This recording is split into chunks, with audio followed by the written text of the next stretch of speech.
From MTN News, this is the debate for Montana's 2nd Congressional District. Now, here's tonight's moderator, Tim McGonigal.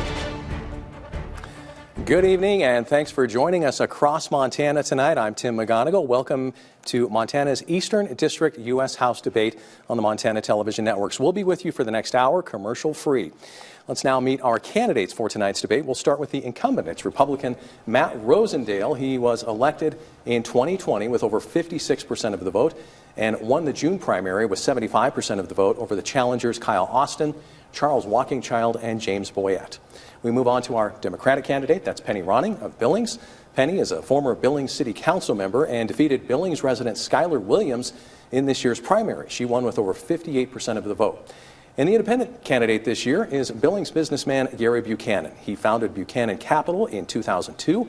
Gary served as the first director for the Montana Department of Commerce under Democratic Governor Ted Schwinden and led a major effort to reorganize state government under Republican Mark Roscoe. We want to go over the format for today's debate. It will be a direct question to a candidate from one of our panelists. The candidate will have 60 seconds to answer. That will be followed by a 30-second rebuttal from the second and third candidates, and then the first candidate receives the final 30 seconds to respond to the rebuttal. If a panelist feels the first candidate didn't understand or answer the question, the panelist can ask a follow-up or clarifying question. And at the conclusion of the debate, each candidate will have 90 seconds for a closing statement. A random drawing decided the order of today's questions, and Mr. Gary Buchanan will receive the first question. He'll make the first closing statement as well. Candidate Penny Ronning will receive the second question and second closing, and candidate Matt Rosendale will have the third question and final closing statement. Before we get started, let's take a minute to meet the panelists for tonight's debate. We'll start with Russ Reesinger. Russ is a Billings native. He has spent more than 3 decades in television, covering just about everything imaginable. He returned home to Montana in October of 2018 to become the evening anchor for KTVQ in Billings. Next, we have Ashley Nurbovig. Ashley is a senior political reporter with MTN. And before switching to broadcasting, she spent many years covering politics for publications like the Detroit Free Press, the Marshall Project, and most Montana papers. And finally, again, I'm Tim McGonigal. I'll be a panelist as well as the moderator for tonight's debate. I joined KRTV in Great Falls and KXLH in Helena in 2008, and I'm currently the 5:30 and 10 o'clock anchor for each station. I grew up in Helena, working in radio for several years before breaking into TV. All right, it's time now to get on to our first question. And as we said, Mr. Gary Buchanan, you have the first question, and I will ask it. You've been running, you're running as an independent, but our understanding is that you won't caucus with either party. However, you have been endorsed by Montana's 2 biggest unions, which traditionally back Democratic candidates. So what would you say to those who say that you would sway to the Democratic side? First of all, Tim, I haven't met you. Nice to meet you. And Russ and Ashley, good to see you again. Is it okay? Penny and I call each other by our first names. Matt, is that okay that we use first names? Thank you. I filed as an independent the last day you could file. Been an independent for 43 years. Served 6 governors, as you mentioned. I think an independent has an opportunity. I will not, at this point, caucus with either Republicans or Democrats. I'm not happy with the leadership of either one. You do not have to join a caucus, Republican or Democrat. I want to wait and see what the leadership looks like after the next legislature before I commit. There are dozens of caucuses on Capitol Hill, and I will do and caucus with what's best for Montana. All right. Ms. Ronning, your 30-second rebuttal. Well, I guess I would say that's a throwaway vote, Montanans. And I think it's required that for you to vote fairly, that Mr. Buchanan should identify who he plans to caucus with before the ballots are sent out. All right, thank you. And Congressman Rosendale, your rebuttal.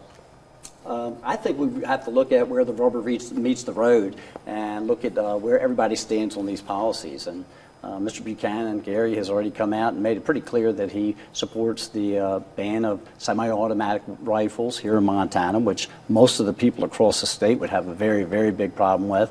He certainly was supportive of the big government spending and actually came out and publicly said he wanted to support the additional 87,000 IRS agents. So I see he's a Democrat, whether he claims to be or not. All right, thank you. And Mr. Buchanan, you have 30 seconds for You know, a truly an independent, ask the Republican and Democrat governors that I've served. I assume we'll get into guns later. I'm a strong Second Amendment supporter. I own firearms. I have a hunting and fishing license. I have not called for confiscation of any kind of weapon or assault weapon. I'm strong on the Second Amendment, and I'm not tied to either party. I'm truly and actually an independent. Thank you, Mr. Buchanan. Russ Reesinger has the next question to Penny Ronning. Ms. Ronning, state legislators here in Montana have proposed right-to-work legislation. Well, at the national level, there was a bill just recently introduced in the U.S. Senate that would nullify all right-to-work laws. Where do you stand on the issue of right-to-work laws, and why? Thank you for that question, Russ. So those folks that know me well know that I am a former union member and that I'm a strong union supporter. I'm happy and thrilled to announce that I've been endorsed by the SMART Division Union and that sheet metal, air, railway, and transit. I strongly believe in union workforce and believe that that's the way we build our economy again, is that we invest in the American worker. So I will support unions, I do now, and will continue in the future. Congressman Rosendale, your rebuttal. Sure. I think the most important thing to remember is if we don't have any jobs, you can't organize. And the policies of the Democratic Party have been sending jobs out of our country for decades now. We finally, under the Trump administration, were able to bring them back again. And so that is where my focus is going to be. As far as right-to-work laws and legislation, I think all of that should be handled at the state level. And most of my work has been to try and restore federalism and allow the state to function the way that they're supposed to. All right, and Gary Buchanan, your rebuttal. I'm a businessman. I've started my investment career 43, almost 44 years ago. I speak to business people all over the state, including chambers of commerce. I'm against right to work. I'm for collective bargaining. I've noticed that the Republican legislators themselves don't want to deal with the issue, and I don't see any issue at the state level that is proposing right to work, but I would be against it. And Penny Ronning, you get the final word on this question. Thank you. So actually the economic policies that moved jobs overseas came from the 1980s under Ronald Reagan. And I think that's important to always remember, is that Democrats have been the strong supporters of unions and union wages that lift the wages of all American workers. Thank you. Ashley Nurbovig, you have the next question to Congressman Matt Rosendale. Hi, Congressman. Do you support the Republican bill in Congress to create a national ban on abortion after 15 weeks with exceptions for rape, incest, and life of the mother? And if so, how close to death does a woman need to be before an abortion is appropriate? Thank you, Ashley. I do appreciate that question. We've watched for 50 years as the Supreme Court decision of Roe v. Wade allowed for abortions to be performed across the states without the states being able to have any kind of real true control over those decisions. And finally, the Supreme Court in the Dodd v. Jackson case was able to return this rightfully back to the states. I think that each state is going to address this issue differently. I think that we'll probably see a lot of things play out in the courts over the next 10 years, because we will see states that will have very, very restrictive abortion laws, and then we're going to have states that literally, right now, they allow abortion up until the moment that a child is born, and that is very troubling. I myself am 100% pro-life. I feel that there's two victims in every abortion, the mother and the child, and I would certainly think that every physician in that case would do everything he could to save both of those lives. And Mr. Gary Buchanan, you have a rebuttal. I had one of Matt's statewide elected officials ask me what an independent is. And I told him an independent is keeping the Democrats out of your wallet and the Republicans out of your bedroom. I'm pro-choice. I'm pro-privacy. I think the Montana Constitution is about to become under attack, and the government should stay out of women's lives. Thank you. Penny Ronning, your rebuttal. Thank you. So I am a believer that abortion is health care, and that whether it's state government, local municipal government, or federal government, that any form of government does not have the right and should not have the right to decide what is best for a woman and her body. That should be the choice between that woman and her medical provider over what is the best medical decision. But even then, the choice is strictly up to the person who is pregnant over their own medical choice. Thank you, Ms. Ronning. And Mr. Rosendale, you have the final 30 seconds. Thank you very much, Tim. Again, I'd just like to reiterate, this is something that has been turned over to the states. I'm glad, I think rightfully so, it was turned over to the states. I do believe, to reiterate, that there are two victims in this situation. We have a mother and we have a child. I support the pregnancy crisis centers all across the state to make sure that we can continue to nurture both of them as they move forward. And I believe, Ashley Nurbovig, you have a follow-up. Yeah, I'd just like to clarify, do you believe that it is more important to allow a pregnancy to continue even if it threatens the life of the mother for the chance of the child to live? Or do you believe that a woman can decide how far she'd like to risk her life for a pregnancy? Again, when it comes to a situation where you have this issue to reconcile, I believe that is something between the woman and her doctor. It's going to be, but we do have two lives. Let's not mistake it. There are two lives there that are in jeopardy, and I think we need to do the best that we can to preserve both of those lives. All right. Russ Reesinger to Gary Buchanan. Yeah, Mr. Buchanan, we're going to stay on the topic of abortion for just a second. Can you tell us a little bit more about how you came to your beliefs on abortion? Well, my wife and I have supported Planned Parenthood for probably 20 years. I find it ironic that Lindsey Graham now, Matt, you're talking about it being states' rights, that Lindsey Graham wants to now make it a federal issue. I think there are state right factors, but if Lindsey Graham is going to vote and codify anti-abortion laws at the state level, I would, if I was in Congress, vote to codify Roe versus Wade. And Ms. Ronning, your rebuttal. Thank you. In the history of our country, men have never been held legally responsible for the pregnancy that a woman has. A woman has been completely responsible for that pregnancy, financially, all the way around. And there's just no equality there, and it's time that we start talking about reproductive equality in a serious nature, in a serious conversation. Mr. Rosendale. Thank you, Tim. I find it fascinating that we have all this technology and we can see that this is a living being. We have a separate DNA, a unique and separate DNA as soon as that child is conceived. If we found a one cell living on Mars with all the telescopes that we have, it would go around the world as being proclaimed, we found life on Mars. I just don't understand why we don't do the same thing in a woman's womb. Thank you. And Mr. Buchanan, you have the final rebuttal here. I think women's rights, human rights in general are a critical part. I think they're under attack at the state level, and I think they're under attack at the national level.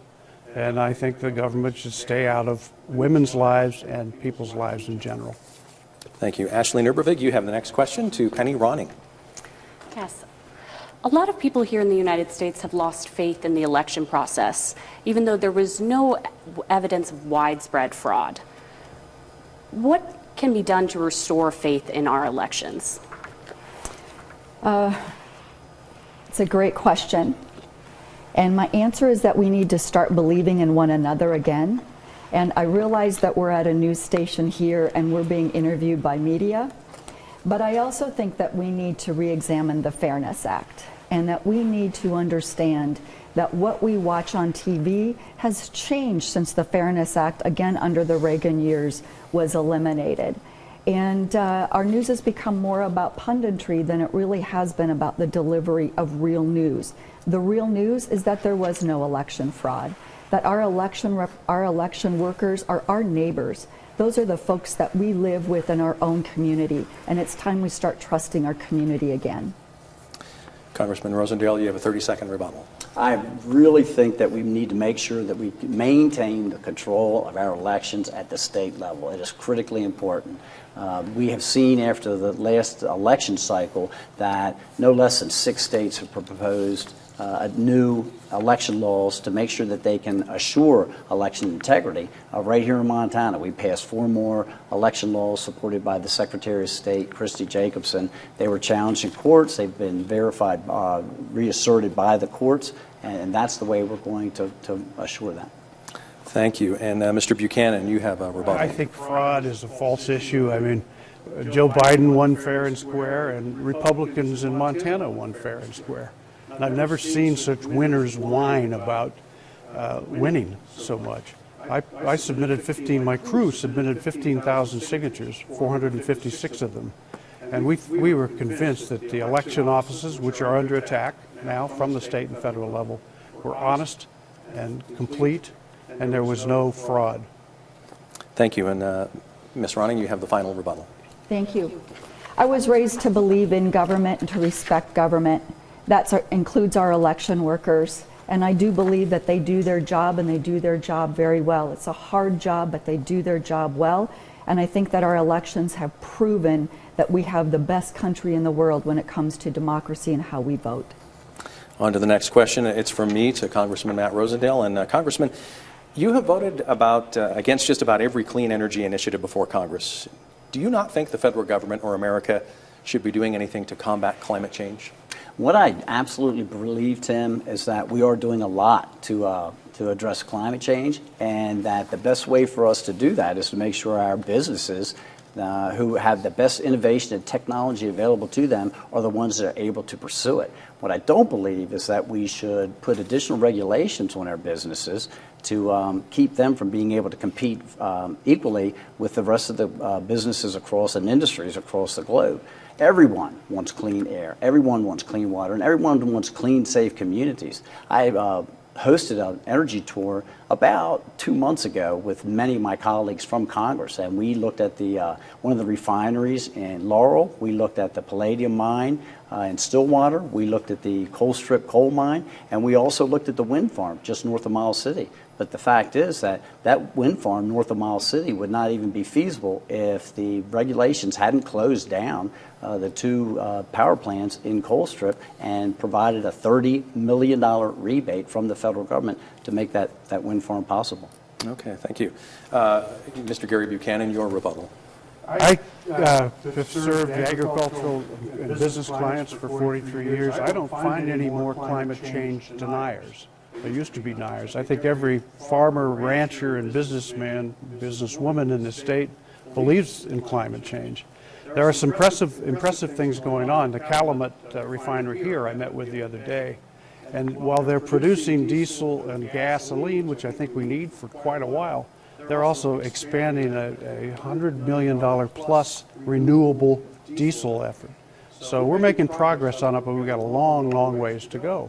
Thank you, Mr. Buchanan. And Ms. Ronning, your response. Thank you. So climate change is real, and it is something we have to address. We only have to look at Florida today and the recent flooding that we had in south central Montana to understand that climate change is real, and we do need to be aggressive in how we go after this and how we turn the tide on this. I just met last night with the Montana Petroleum Association and learned what the refineries are doing to improve their aspect and their fight in climate change. So I see that technology has helped in this fight, even within our refineries and with our coal plants.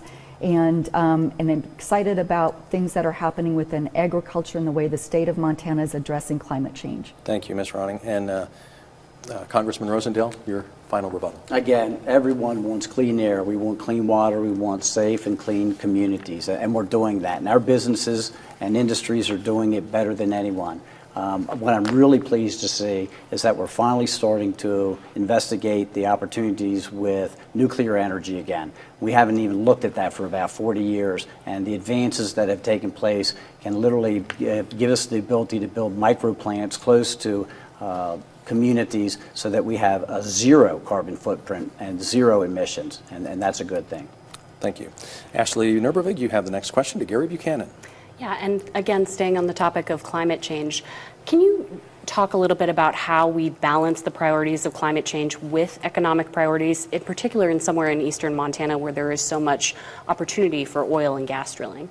Well, I come from Billings, which is an oil and gas town in a lot of ways. I think for the foreseeable future, at least for the next 3 or 4 years, I think we need to continue to drill oil and gas. I think we need to stay energy independent. I don't want tanks in Ukraine running out of gas, and I don't want to see a spike up in gasoline again. But we have to be serious. I led the Clean Water Initiative several years ago. My house was vandalized by a gold mining group, and my business was boycotted. So I'm a champion of clean water. I've received a number of national awards for my effort. So I have the credentials, I think, to continue to lead from an environmental standpoint. But in the meantime, we have to have energy independence, and that's why I'm so impressed with, like Penny has just said, impressed with the way refineries have started to move to some new renewable sources. Penny Ronning, your rebuttal. Thank you. Well, I led in the City of Billings Energy Conservation Board, and I'm very proud to say that Billings has been recognized as one of 120 cities nationwide as leading the way in energy conservation and the work that we're doing. I do think that we can look to our agriculture, which is so predominant in Congressional District Number 2, and the work that they're doing in regard to climate change. It's truly impressive, and I think we only need to look to agriculture as leading the way. Congressman Rosendale. Thank you so much. We cannot ignore the need for base load power generation. In February of 21, we had a terrible storm rage from Canada all the way down to Texas, and it froze the wind turbines. There was no wind blowing, and we had major outages from one end of the country to the other. I happened to be in Macomb County and spoke with the Macomb County electric co-op that very day, and they literally had a blackout, a time blackout, because of the participation they had with the other co-ops, and we cannot have that. Thank you. And Mr. Buchanan, your response. I think we absolutely need wind and solar energy and other forms of energy. I just met recently with a union member. I went down to Colstrip, and I think Colstrip is in a transition. Even the union members down there, part of the AFL-CIO that endorsed me, realizes that we are in a transition, that we're eventually going to have to do without coal power. Right now, I think we need it, and I hope when we move on to renewable energy and we move on to cleaning up the ash ponds at Colstrip, that we hire the workers that are in Colstrip now to help move Colstrip ahead in terms of helping its future economy. Thank you, Mr. Buchanan. My question now is to Penny Ronning, and as we've seen, wildfire season in Montana isn't just during the summer months anymore. Do you think that the federal government should be doing anything different to manage forest fires? Thank you for that question. And speaking of fires, I want to extend my heartfelt condolences to the city of Great Falls for the recent loss of your firefighter, Michael Kuntz. My heart goes out to his family and to all of the firefighters here. Yes, absolutely, there are things that we can be doing to address the forest fires, and that also comes back to what we were just talking about in regard to climate change. Those are things that we need to be addressing because we're seeing those weather patterns throughout the country, whether it's lightning or whether it's human-caused. These are things that we need to be addressing at the government level in regard to resources that we're providing at the state level, the municipal level, and to the actual firefighters doing the job. Congressman Rosendale. Thank you so much. What we have to do is have much better forest management practices. I introduced legislation last year, 2 pieces. One for the FUR Act to make sure we could overturn the Cottonwood decision, which starts the clock over time and time again when people are litigating these forest timber sales. And the other was the Forest Management Litigation Act to make sure that we could basically work on trying to clean up some of the guarantees that were put in place by the Equal Access to Justice laws. Right now, we have 28 different forest sales tying up 30,000 acres of quality timber that could be harvested. Thank you, Mr. Rosendale. Mr. Buchanan, your rebuttal. I think what we can, in terms of fire, I mean, just yesterday, Matt, you voted against a bill that had money for fire protection, as well as helping Ukraine. And I think sometimes you got to vote what you think and vote for what you say say here. Thank you. And Ms. Ronning, your final rebuttal. Thank you. I would like to remind Mr. Rosendale that he voted against protection for federal firefighters. He's voted against almost every single piece of legislation when it comes to actually helping Montana. Whether he introduces legislation or not, the important thing is he's got to be able to get something out of a committee, and he's not been able to do that. So to say he's introduced legislation, I think is null and void to the subject. Russ Reesinger, you have a question now for Congressman Rosendale. Yeah, Congressman, do you support an investigation into the meat packers for price fixing?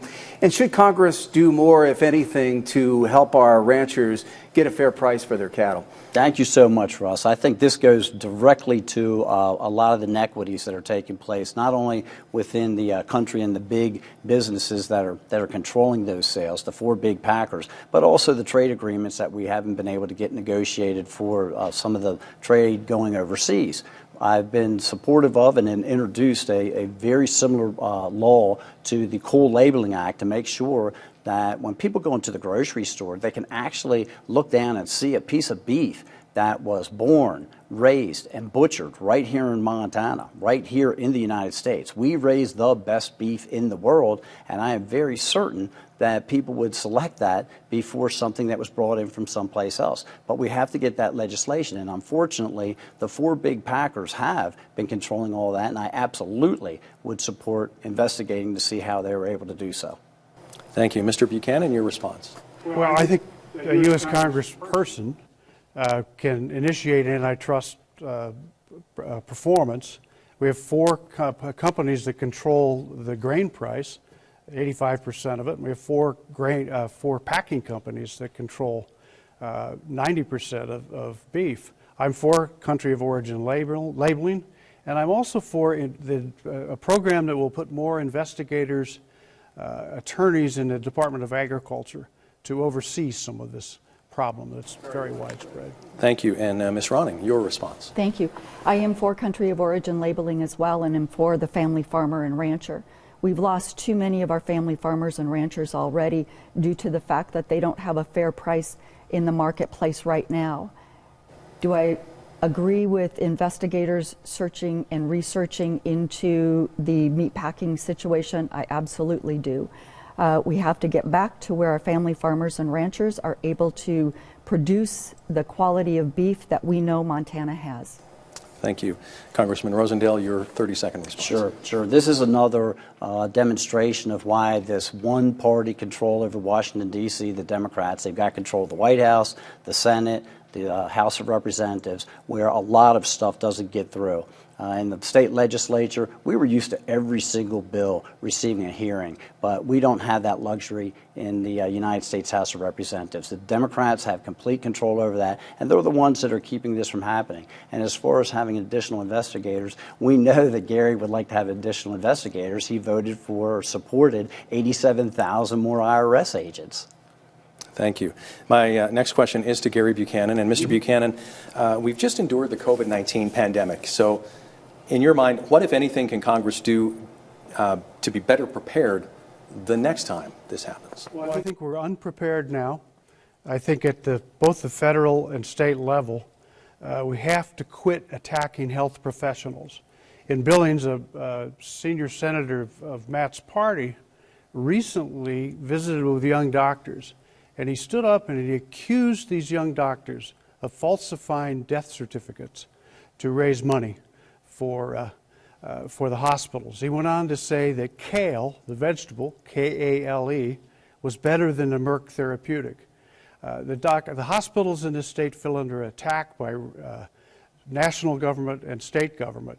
The two hospitals, I served on both hospital boards in Billings, have had to triple their security costs because of the anger that the national and state governments are creating against health care. That's got to stop. Thank you. Ms. Ronning, your rebuttal. Thank you. While I was serving on Billings City Council, I was privileged to be part of a weekly conversation with different members of the White House administration on the pandemic. And every week I got to hear from different department directors within the White House and the administration on how COVID was being handled at the time. And at the time during those conversations, there were definitely differences of opinions just within the White House alone. So when it comes to government, it's time that government starts actually communicating with one another at all different levels, and that we also are a country that believes in science. Science has been remarkable in what we've been able to discover and what we've been able to do as a country, and we need to trust that that's what we're doing within our medical professionals as well. Thank you. Mr. Rosendale, your Thank response. you, Tim. When the pandemic first came out, I was acting as the insurance commissioner for Montana, and first I had to send 60 of my 65 employees home to work from home, and we were able to do that and still manage all of our work. But the next thing I did is I came in every day was to contact daily with the insurance companies and with the providers to make sure that we could keep people healthy, that we could distribute the care that they needed. And we did all of that without a single mandate. What we did learn is that we have to focus more on treatments and that we have to focus more on making sure that the PPE and the other products that we need to address any of this are manufactured right here in the United States. Thank you. And Mr. Buchanan, your response. The last legislature passed House Bill 702, which I think has hurt every hospital and health provider in the state. We have regional public health officials and county public officials resigning because of this attack. 702 actually told me as a business person that I can't quarantine people, that I can't require even measles, mumps, chickenpox vaccine. It was a misguided attempt. The governor of South Dakota and the governor of Idaho vetoed this kind of nonsense, and that bill has really hurt this state. Thank you. Russ Reesinger, you have the next question to Penny Ronning. Yeah, Ms. Ronning, the pandemic and other stressors have caused a real spike in mental illness. And we know Montana already has an alarming suicide rate, particularly among our veterans. What more can Congress do to help with this problem? Thank you for that question. Mental health, we have to start destigmatizing the conversation of mental health, the idea of mental health, and understand that it is a medical concern just like cancer, just like diabetes, and we have to start funding it just like the other issues that I just mentioned. Mental health in regard to, oftentimes we hear about the southern border from Mr. Rosendale and the threat of the southern border. Well, the reality is that mental health and substance abuse right here in our own state is what needs to be addressed and what needs to be adequately funded to reduce crime, to reduce the substance abuse addiction that we see prevalent within our country and within our state. If we adequately fund treatment programs like we fund cancer, like we fund diabetes, like we fund liver illness, we can start to address mental health issues. Thank you. Congressman Rosendale, your response. Sure. I served on a private mental health agency for their board of directors for several years. So I saw a very full spectrum of mental health problems and conditions, from people that just had a chemical imbalance that was triggered when they became an adolescent to people that had substance abuse problems that caused these issues. So I've seen a lot of different things. When I was the state auditor, I supported parity in mental health treatment with physical conditions, and I've in Congress supported several pieces of legislation to make sure that we can get adequate mental health treatment out to the community. Thank you. Mr. Buchanan, your response. I attended the suicide walk and supported it for a 3 years. I had a direct problem because I lost both my mother and my sister to suicide. It's been a long time. The pain still stays, and I enjoy helping people try to get through the phase of coming around for it. I think the mental health situation at the state hospital is a crisis, and I think it should be addressed as a crisis and not just postponed till next year. Suicides are far more suicides than there are overdoses from drugs in Montana, and it has to be dealt with. Thank you, Mr. Buchanan. And Ms. Ronning, your response. Thank you. It's easy to say that we can sit on boards or we've addressed issues with legislation, but we still have the problem of being too high in the numbers here in Montana. We've been number 1, 2, 3, 4, 5 for over 40 years when it comes to suicide in our state. And it's time we actually start addressing it with action and not just talk. Thank you. And Ashley Nurbovig, you have a question for Congressman Matt Rosendale. Mr. Rosendale, do you support giving Medicare the power to bargain for prescription drugs, and why or why not?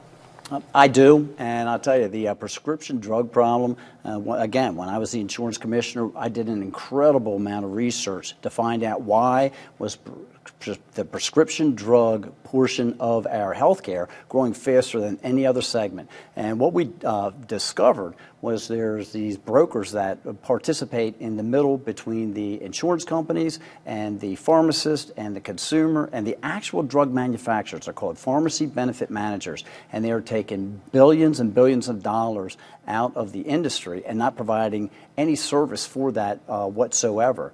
We also discovered that they literally are bound because of these secret contracts that are keeping us from going in and exposing it. I tried very hard at the state level to expose this information. I was able to get legislation passed through.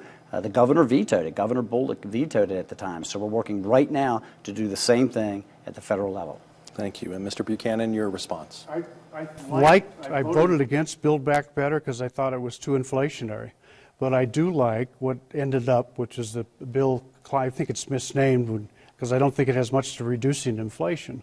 But it has 85% or so for climate change, and then it's voted, part of that bill helps prescription drugs, and I think that Medicare should be able to negotiate prices, competitive prices on key drugs. Thank you. Ms. Ronning, your response. Thank you. Yes, I do believe that Medicare should have the opportunity and should have the right to negotiate prescription drug prices. And I'd like to remind Mr. Rosendale that he's voted against every single bill that has ever come before Congress in regarding reducing the price or capping the price at insulin. Thank you. And Mr. Rosendale, your final word here. Price fixing doesn't work.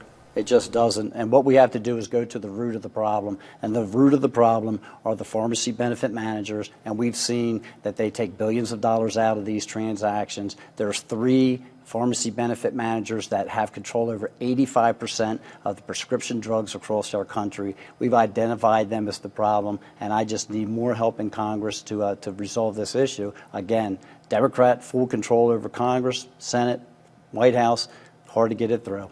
Thank you. Russ Reesinger, you have the next question. It goes to Gary Buchanan. Yeah, Mr. Buchanan, many states, including Montana, have now legalized recreational marijuana. Would you support legalization at the federal level? Why or why not? Well, I actually voted against the legalization of marijuana, but when the state passed it, overwhelmingly I accept it and support it. And I think the federal government should not act like it's prohibition again, and should go ahead and legalize recreational marijuana. Penny Ronning, your rebuttal. Thank you. I think the voters of Montana have decided what they want, and I do support that. I do believe that cannabis should be removed from a Schedule I drug at the federal level and should be regulated at the federal level. Thank you. Congressman Rosendale? I find it fascinating when my opponents say that they're ready to ignore federal law in this circumstance and in other circumstances we should all abide by it so very strictly. It's a federal law. Marijuana is a Schedule I drug. It is illegal, and to be passing laws at the state level that allow it to be consumed without having good data to investigate the problems that it's causing our young people, I think is very dangerous. Thank you. Mr. Buchanan, your well, the response. question was, would you support legalizing it? None of us are talking about ignoring the law, Matt. I think most of us are law-abiding citizens. We're talking about sitting in your chair and making some progress from a lawmaking standpoint. Thank you. Ashley, you have the next question for Penny Ronning. Yeah, Ms. Ronning. Millions of Americans owe a collective $1.7 trillion in student loans, a figure that has doubled over the last 10 years and disproportionately affects women, people of color, and low-income students. Do you support student loan forgiveness, and can you talk about why or why not? Thank you for that question. I do support student loan forgiveness. When I first went to college after I graduated high school in 1980 from Billings West High, I went to Montana State University. And at that point, my tuition was affordable. I could work a job and help pay for that tuition. When I returned to school in my mid-30s, a number of years later, the tuition had dramatically changed. When I went and got my master's degree in my 40s, that tuition had dramatically changed. What we have now is a tuition so high that that folks cannot get out from underneath it, especially young people and those non-traditional students that already have responsibilities, whether it's a mortgage or child care, that is in addition to that educational loan that they've got now. We need to be able to afford education in our country. That's what's good for our country, and it's what's good for our citizenry. Thank you. Congressman Rosendale, your rebuttal. Thank you so much. This loan forgiveness program is a slap in the face to everyone who paid their student loans off, who took 3 jobs on when they were going to college, whose parents took 3 jobs on so that they could pay for their students' education. For those 50% of the population across our nation that never went to college. This is not forgiveness. This is nothing more than redirection. They didn't absorb those loans, but they're going to have to pay them off if the president has his way. And that's just wrong. Thank you. Mr. Buchanan, your response. I oppose President Biden's student loan forgiveness. I think it's the wrong time to put another $600 to $800 million in inflation. I think the economy is overstimulated. When I was a chairman of the banking board in the 1980s, we restructured loans. We worked with interest rates to save banks because it was a very serious point in our economy. And I think that that kind of thing is what you do with student loans. I do not believe that a couple earning $250,000 should be granted forgiveness. Thank you, Mr. Buchanan. And Ms. Ronning, your response. To save banks, how about we save people? How about we actually work to allow people, especially young people, to develop equity, to come out from underneath the burden because they went and got an education? To save banks, how about we work to save people? Thank you. Congressman Rosendale, my question is about guns. Why are you supporting the repeal of the federal tax on guns, ammunition, and archery equipment, which funds conservation and hunters' education programs through the Pittman-Robertson Act? I really appreciate this question because it's been floating around. What we would do is the legislation that's proposed is actually guarantee a more constant stream of revenue for the conservation programs, for Pittman-Robertson specifically. It's been averaging anywhere between $550 to $750 million a year. This piece of legislation would guarantee $800 million a year, so that's a win-win for Pittman-Robertson. But additionally, it would remove that tax from your ammunition and from your firearms. That is the only right that we have that gets taxed at the federal level. It's just unbelievable. And if the federal government is able to place that kind of a tax on your rights, they certainly are able to tax it out of reach of the individual who wants to purchase this. And we've seen several proposals coming through Congress right now from, again, the Democrat Party that would propose to do just that, to continue to raise those taxes so that your guns and firearms are out of reach. Thank you. Mr. Buchanan, your response. Well, Matt, you're sponsoring a bill to do away with Pittman-Robertson has angered fishing, hunting, conservationists across the state. It's led to millions of dollars being given to the state for a number of hunting and angling projects. It helps fish, wildlife, and parks. Even the NRA, Matt, is against you on this one. It's worked for almost a century. And it's helped me because the Montana Sportsmen's Alliance just supported me because of your action on Pittman-Robertson. Thank you. And Ms. Ronning, your response. Thank you. So Matt Rosendale just told us that he opposes government putting a tax on your right. But just a short time ago, he said he supports government being in a woman's womb. I think that's all I need to say. Thank you, Congressman Rosendale. Just to clarify, this is not eliminating Pittman-Robertson, and that is the rhetoric of the left. They would try to sway the conservation voters to think that that's what was going to happen here. Again, if you read the language of the legislation, you will see that it guarantees a larger stream of revenue for Pittman-Robertson. I've seen many and have approved many shooting ranges across the state working with Fish, Wildlife, and Parks and utilizing Pittman-Robertson funds, so I do understand how important they are, and am very supportive of that act. Thank you. Ashley Nurbovig, you have a question for Mr. Gary Buchanan.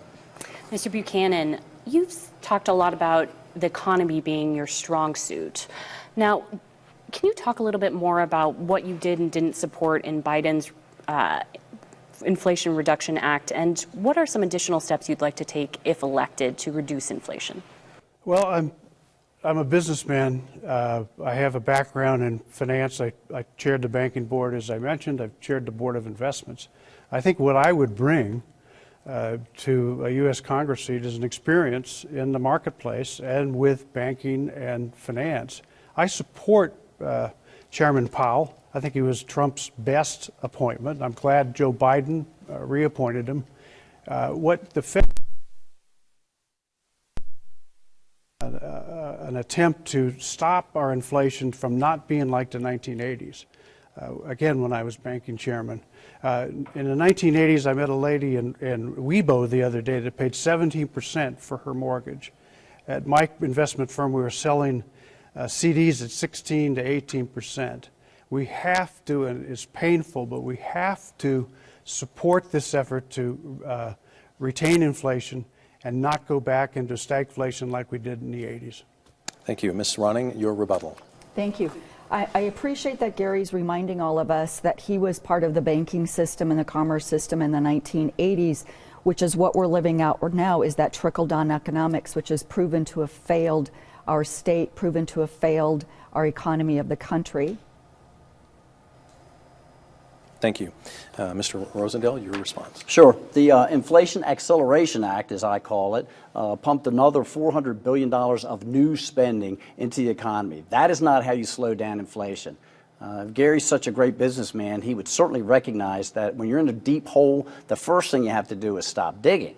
We had $5 trillion of new spending that was put on the debt since the Democrats took over, and we have to stop this. I do, again, repeat, he was certainly supportive of those 87,000 new IRS agents, though. Thank you. And Mr. Buchanan, your response here. Well, I think the IRS is going to retire about 80,000 people in the next 5 years. That's all I can say. I have not publicly supported 87,000. I think we do need an increase in IRS. I think that the Fed is doing a good job on the monetary front. It's time for the Republicans and Democrats to cease spending, and I think the subject of deficit spending only comes up when the other party's in charge of committees in the legislature, and I think both Republicans and Democrats spend too much money. I have a question for Penny Ronning. Ms. Ronning, the missing murdered indigenous persons issue is a big topic in Montana and with human trafficking all across the country. What do you think the federal government's response? What do you think of the federal government's response, and how can it improve in this area? Thank you, and thank you for that question. And I'll share that I am the co-founder of the largest anti-human trafficking task force in the state of Montana. We work at the local, the state, and the federal level. One of the things that we're working on right now is the Earn It Act. I work with both Senator Blumenthal and Senator Graham's office on this bill. One of the areas that the federal government needs to address is online safety for children. One of the most dangerous places for children to be right now is on the internet when they're unsupervised. Attacking the ways that predators reach out to children needs to be a priority in our government right now. Thank you. Mr. Rosendale, your Sure. rebuttal. I had Secretary Holland in front of me in Natural Resource Committee hearing, and I specifically asked her about this and asked her what can we do about the murdered and missing indigenous women across the nation in our different reservations and tribes, and she really hasn't given me a lot of work, but I've been traveling around to our own reservations and to different states, and the big thing we must focus on is to have better collaboration between the federal law enforcement agencies and the tribal law enforcement agencies so we can resolve these issues. Thank you. Mr. Buchanan, your response. Well, I've met with tribal chairmen on the subject, and I think a lot needs to be done at the level that Penny Ronning mentioned and at the level that Matt mentioned. A lot more needs to be done. It's a serious problem. Ms. Ronning, you have the final word on this topic. Thank you. Matt Rosendale's voted against every piece of anti-human trafficking legislation that is hit both at the state level and the federal level. Every single piece he has voted against it. I have passed human trafficking legislation at the state level and have worked to pass it at the federal level. I've also passed it at the municipal level. I'm proud to say that as a Democrat, I've passed legislation in a fully controlled Republican legislative body. It can be done, and I'm proud of the work that we've done. Thank you. Russ Reesinger, you have a question for Congressman Rosendale. Yeah, Congressman, you voted no on every major Biden administration bill, including some that would provide much-needed infrastructure and other benefits here in Montana. What would you say to your critics who say that you haven't done anything positive while in office? I would say that they haven't looked at my record, Ross. What you'll see is on the Veterans Affairs Committee, I worked to bring in reforms on the IT system that they have, which is spending billions and billions of dollars so that we can redirect that back to benefits for our veterans. I supported the PACT Act, although I know that Ms. Ronning would like to talk about the first versions that came through. Actually, that's how the legislative body works. There's several versions that go back and forth, and once we were finally able to refine it to the point that it was not only going to provide those benefits to the veterans, but also identify different diseases as they went forward to make sure that they didn't have to come back to Congress again, and to make sure that they had the resources necessary to handle this additional workload that was coming through. We were actually able to bring everyone together and get that signed into law. We've done a lot of work on again, mental health, supported many pieces of mental health investments as well. Thank you. Mr. Buchanan, your response. I think it's clear, Matt, that you haven't really passed anything of substance. I was just in Havre 2 weeks ago, and you're voting against $100 million for the Milk River irrigation project, and I didn't even know about it, but I was told that by dozens of Havre residents. So you got to put your money where your mouth is, and you got to help Montanans. Thank you. Ms. Ronning? Thank you. Matt, you just voted yesterday against the help for veterans who are in need of food security. You voted against almost every single thing that comes to do with veterans, but you take credit for the legislation that gets passed by Senator Tester and the Democrats. But you have voted against everything, and I would agree with Gary in regard to the Milk River. You did vote against that, and that is the water resource for everyone along that high line from Havre to Chinook. Mr. Rosendale? Sure. I appreciate it. I do put my money where my mouth is, but I'm a very good steward of the taxpayers' dollars. And when we start looking at legislation that has the Green New Deal involved in it, it has the gender sensitivity training in it, when we see that it provides for additional expansions of government, we had $5 trillion worth of new spending that was piled up on the back of taxpayers across this nation last year. And that is not why I was sent to Washington, D.C. I think that the people across the state of Montana have asked me to stand up and be their voice and not to just sign off on a piece of legislation so that they can get a crumb off of the table. Thank you. We have time for one more question, and we need to keep it quick. So, Russ, you're going to ask Mr. Rosendale. Okay, Mr. Rosendale, what do you feel like is the biggest threat facing America right now? I think the biggest threat facing America right now is the invasion that's taking place on our southern border, because we're not talking about just the 250,000 to 300,000 people a month that we know of that are coming into our country. But I've been down there 3 times, and it is an absolute humanitarian crisis. We also have 40,000 approximately illegals coming in a month that are unidentified. They're coming in wearing ghillie suits. They're wearing carpet shoes. And if it is so easy to come into our country and be welcomed in and released into the country, waiting for your asylum hearing for up to 8 years, why in the world would you sneak in? And then we have the fentanyl and the human trafficking that becomes a major problem. Thank you. And Mr. Buchanan? I think the biggest threat to our nation is Russia. And in my closing remarks, I'll talk a little bit more about that. We need more border guards at the barrier, and we need more border guards to keep people from either climbing over the wall or digging under the wall, because the wall is a sieve, and we need more people. Thank you. Ms. Ronning? I think the biggest threat to our country right now is the threat on our democracy, what we've seen internally with the insurrection, what we see with the divide amongst Americans. I think the biggest threat we're seeing globally is the fight on democracy and how we as Americans are supporting one another in that fight against democracy. Thank you. We need to get to our closing statements. You're going to each have 90 seconds. Mr. Buchanan, you are first. I filed when shame overplaced embarrassment. And when embarrassment was replaced by shame was when Matt voted against commending the police force, which saved the Capitol and likely his colleagues from an insurrection. When he was one of three in the entire House to vote against supporting Ukraine.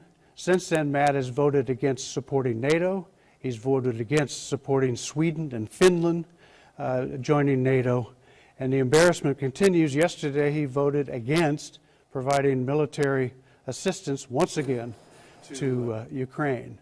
I think we need in this state, as I've gone across the state, I had 460 signature gatherers, gaining 15,000 signatures. I've been door to door. People are worried about our democracy. They're tired of the two-party system. They're tired of the bickering between the two parties. And I think that they notice now that that the room for an independent in this state and nationally, but particularly in this state, there's an 8-mile highway down the center of Montana politics, and my two honorable opponents just keep making the highway wider. Independents are the fastest growing part of the Montana electorate, and I'm your man. Thank you. Ms. Ronning, your closing statement. Thank you. So my encouragement to Montanans is to look to our own state. My memories growing up are of right here in Montana. I went to public education here, grew up in Billings. My father was a restaurant owner. My mother was a federal government employee. Montanans have a value system that raised me. When we look to Montanans, we look to the working class in many ways. My encouragement to Montanans is to stop electing millionaires. They don't live like the rest of us live. They don't live like 99% of the country lives. In Montana, we need someone that understands the issues that Montanans are facing on a daily basis, that understands the struggle with child care, with health care, with affordable housing, with what we're facing within our agriculture system right now of possibly losing our family farms and ranches. To my right, we heard tonight that his care is about the banks. The type of legislation that Gary Buchanan worked at the state level, led us into the underfunding of our public schools. Matt has said that we can't pass anything because he's in a minority party. I proved that you can pass good legislation that benefits the whole, even if you are of the minority party. Thank you. And Mr. Rosendale, your final statements. Thank you all very much for hosting this tonight. I think it's great that the general public can hear the ideas amongst us and how they differ. We have seen over the last 20 months how the Democrat single-party rule has all but ruined our country. We have higher interest rates, we have higher crime rates, we have higher grocery bills, we have higher fuel bills, and it is becoming crippling to all of the households. The kitchen tables across the country are having these discussions every single night on how they're going to make ends meet. The only thing that isn't higher, unfortunately, are folks' retirement accounts, their 401k. They're plummeting. They're absolutely plummeting. I have introduced legislation to address these needs. This single-party control, Democrat Party control, has blocked us from advancing any of these. Whether we're talking about the immigration reforms that I put forward, the health care reforms that I put forward, the VA reforms that I put forward to help our veterans, the agricultural reforms to make sure that we can harvest our timber and our oil and gas and get us not just energy independence but dominance again, because that's not just good for our economy, it's good for our national security.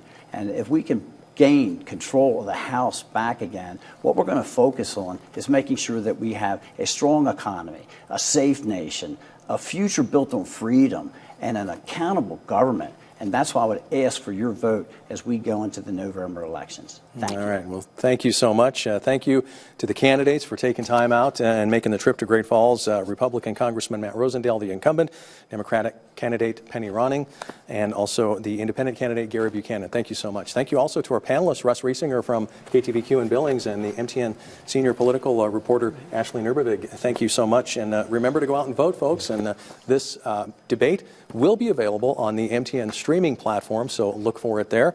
We thank you all for watching. Have a great night.